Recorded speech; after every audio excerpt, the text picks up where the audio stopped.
इस बार मिलेगा आपको टिकट?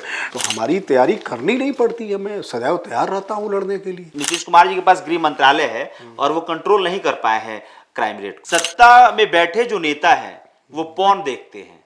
पप्पू यादव जी जो कह रहे हैं वो बड़बोलापन है उनका। और क्या है, ये आजादी नहीं मिली है कि किसी का बलात्कार कर दे। मैं विधायक लड़ना नहीं चाहता हूं विधायक बनने के लिए, मैं लोगों के लिए कुछ करने के लिए बनना चाहता हूं। मुझे नंबर 1 दिखना है और नंबर 1 बनाना है। तरारी विधानसभा को सबसे सुंदर विधानसभा के रूप में तरारी को बनाना है। माननीय मुख्यमंत्री जी का आदेश हो, मैं सीट जीत के लाके उनके झोली में देने के लिए तैयार हूं। बलात्कार जैसी घटनाएं जो है ये सरकार को बदनाम करने की, अपोजिशन की ये चाल भी है। ये तो मतलब बिहार में बहार है, नीतीश कुमार है, इस स्लोगन में क्यों कह रहा हूं, क्योंकि देखिए इस वक्त जो हमारे साथ मौजूद है इनका नाम संजय शर्मा जी है। जनता दल यू के प्रदेश राजनीतिक सलाहकार के सदस्य हैं और इनसे बातचीत करेंगे, उन तमाम चीजों पे बातचीत करेंगे। नीतीश कुमार के बारे में जो भी चर्चाएं होती हैं उस पर भी बातचीत करेंगे और आगे क्या कुछ होने वाला है राजनीतिक परिप्रेक्ष्य में उस पर ही बातचीत करेंगे। संजय जी बहुत बहुत स्वागत है आपका। बहुत बहुत धन्यवाद आपके दर्शकों को। तरारी विधानसभा से आपने उपचुनाव भी लड़ा था, इस बार भी कोई आपका प्लान है क्या? देखिए, हम एक जनता दल यूनाइटेड के एक सिपाही हैं, माननीय मुख्यमंत्री जी के सिपाही हैं। तो सिपाही का तो काम ही होता है any time at a time लड़ने के लिए तैयार रहना। तो हमारी तैयारी करनी नहीं पड़ती है, मैं सदैव तैयार रहता हूँ लड़ने के लिए। एक बार पार्टी का माननीय मुख्यमंत्री जी का आदेश हो, मैं विजय का माला पहनने के लिए तैयार हूं और सीट जीत के लाके उनके झोली में देने के लिए तैयार हूं। इस बार मिलेगा आपको टिकट? देखिए पिछले बार भी माननीय मुख्यमंत्री जी ने मुझे आश्वासित किया था, बट पार्टी का समीकरण नहीं बन पाया हमारे तरारी विधानसभा में। वो बीजेपी का सीट चला गया जिसके कारण मुझे वंचित कर दिया गया और मैं वापस विड्रॉ कर लिया, चुनाव में नहीं लड़ पाया। क्यों विधायक लड़ना चाहते हैं? मैं बोला मैं विधायक लड़ना नहीं चाहता हूं विधायक बनने के लिए, मैं लोगों के लिए कुछ करने के लिए बनना चाहता हूं। मैं अपने मातृभूमि के लिए कुछ करूं इसके लिए बनना चाहता हूं। मुझे नंबर 1 दिखना है और नंबर 1 बनाना है। तरारी विधानसभा को सबसे सुंदर विधानसभा के रूप में तरारी को बनाना है और तरारी के लोगों का पीड़ा हरना है, जो मैं निरंतर पिछले विगत 12 वर्षों से लगातार ये मैं कार्य करते आ रहा हूं तरारी के लोगों के लिए, इसलिए मुझे बनना है विधायक। पिछले कुछ दिनों में जो हम लोग देख रहे हैं, जो आंकड़े जब उठाते हैं तो पता चलता है कि जो आंकड़े पिछले 4-5 साल से लगातार बने हुए हैं, नीतीश कुमार जी के पास गृह मंत्रालय है और वो कंट्रोल नहीं कर पाए हैं क्राइम रेट को। देखिए ऐसा बिल्कुल नहीं है, वो आपका नजरिया है देखने का। लेकिन हम लोगों ने जो जिस तरह से बिहार को देखा है, हम 20 साल पहले भी थे बिहार में, आज भी बिहार में है। बिहार में हम लोग एक मानव रूपी शरीर तो जरूर था, इंसान जरूर थे, बट कहते हैं ना स्वतंत्रता नहीं थी। आपकी बेटियां जो है कहीं घर से बाहर नहीं निकलती थी। तो इन सब केसों में आप देख लीजिए, इन सब चीजों में। और आपने कहा क्राइम का ग्राफ, आप देखिए सबसे बड़ा मैं आपको एक फॉर्मूला 2004 से मत कीजिएगा। नहीं, मैं कंपैरिजन नहीं कर रहा हूं, लेकिन उन समय की बातों को मैं बताऊंगा ना आपको, आपके दर्शकों को, आपके चैनल के माध्यम से सबको मैं बताऊंगा। ठीक है, मैं गलत कह रहा हूं कि सही कह रहा हूं।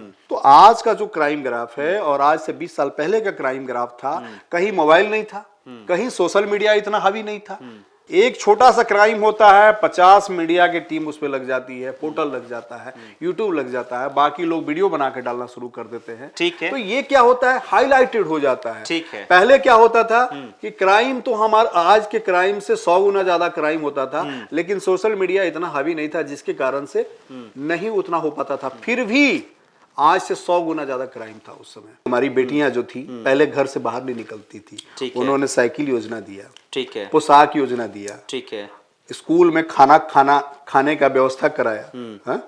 उसके बाद आप देख लीजिए उनको आरक्षण दिया गया, उनको टीचर बनने का मौका दिया गया, ठीक है, उनको पुलिस में जाने की सुविधा दी गई, ठीक है, आज 50% कर दिया गया। आज हमारी बेटियां, आपके भी घर में बेटी बहन होगी, घर सबके घर में होती है, बिल्कुल। आज हमारी बेटियां दौड़ की तैयारी, नौकरी की तैयारी करती हैं, सुबह 4 बजे निकल जाती हैं फील्ड में। गांव में आप देख लीजिए, आपके दर्शक सुन रहे हैं, देख रहे हैं, 4 बजे सुबह में गांव में निकल जाती हैं फील्ड में। कौन जाता था पहले? हमारे नवयुवक जाते थे, लड़के जाते थे। हिम्मत थी किसी लड़कियों का जाने का? इस बात का भी तो जिक्र होता है। देखिए अभी पप्पू यादव ने भी कहा और उनका कहना है कि कई जिलों में बलात्कार हो रहा है, और एक बहुत बड़ा उन्होंने एक कमेंट किया था कि सत्ता में बैठे जो नेता हैं वो पॉर्न देखते हैं, और जो पॉर्न देखता है उससे कैसे जनता को बचाया जा सकता है। देखिए, कुछ लोग होते हैं वो बड़बोला बयान देने के लिए ही होते हैं, जैसे पप्पू यादव जी जैसे लोग बड़बोला बयान देने के लिए ही जाने जाते हैं। बाकी वो क्या करते हैं आप तो जानते ही होंगे।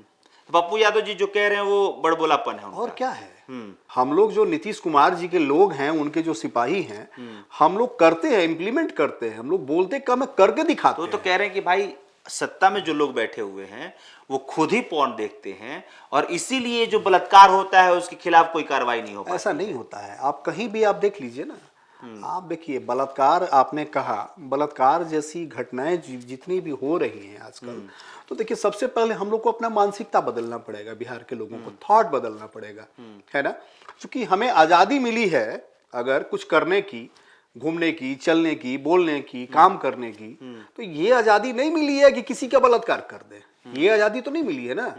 तो ये थॉट हमें चेंज करना पड़ेगा। वो कहीं ना कहीं जो लड़की है, जो पीड़िता है, हमारी बेटी है, हमारी बहन है, ये सब कुछ ठीक है, ये सब कुछ ठीक है। हमें इस चीज को बदलना पड़ेगा, थॉट को। लेकिन ये नहीं लगता है कि जो आपने जिक्र किया कि नीतीश कुमार जी का एक छवि बना कि जो बेटियां घर से बाहर नहीं निकलती थी, आज वही छवि जो है फिर से धूमिल हो गया कि बेटियां आज सुरक्षित नहीं है, उनका बलात्कार हो जा रहा है, कहीं जा रही हैं तो उनके साथ छेड़खानी हो जा रहा है।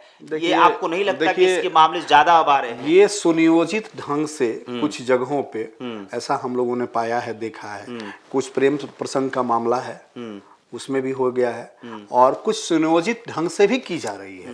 बलात्कार जैसी घटनाएं जो है, ये सरकार को बदनाम करने की, अपोजिशन की ये चाल भी है। ये तो मैं मतलब आपको बता रहा हूँ। हाँ, इस कैसे कई जगह देखी गई है, कराई जाती है।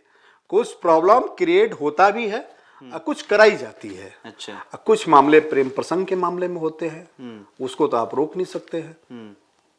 वो तो शती शताब्दी से, इतिहास काल से चला आ रहा है, उसको आप कैसे रोक सकते हैं? आपने जो ये कहा ना कि यहाँ जो सती शताब्दी से चला आ रहा है उसको कैसे रोक सकते हैं, इसी पर एक और चर्चा होती है। नहीं, मैंने उस बात पे नहीं कहा, आप उसको घुमाने का प्रयास मत कीजिए। हाँ। मैंने ये कहा कि कुछ प्रेम प्रसंग की मामलाएं जो होती हैं, प्रेम तो शुरू अनंत काल से होते आ रहा है। प्रेम को नहीं रोका जा सकता, प्रेम को नहीं रोका जा सकता है। तो प्रेम में अगर कोई छलावा करे, कोई विश्वासघात करे, तो वो भी क्राइम है, हिनेस क्राइम है। तो वो काल आज हो रहा है। तो हमारी महिलाएं, हमारी बेटियां, हमारी बहनें अगर इस जालसाजों के फेरा में पड़ जाती हैं, तो वो उसको आप क्राइम कह लीजिए। तो उसमें सरकार की कहाँ से लो फॉल्ट है, क्या गलती है, कहाँ से बता दीजिए। नहीं, अगर मान लीजिए कि जो पुलिस प्रशासन है, जिसके मुखिया नीतीश कुमार जी हैं, गृह मंत्रालय उनके पास है, पुलिस काम सही से नहीं करती है, ये लोग दावा करते हैं कि भाई अगर पुलिस को किसी बात के लिए कंप्लेंट भी दिया जाता है कि हाँ किसी लड़की के साथ छेड़खानी हुआ है, तो उस मामले पे कार्रवाई नहीं होती है।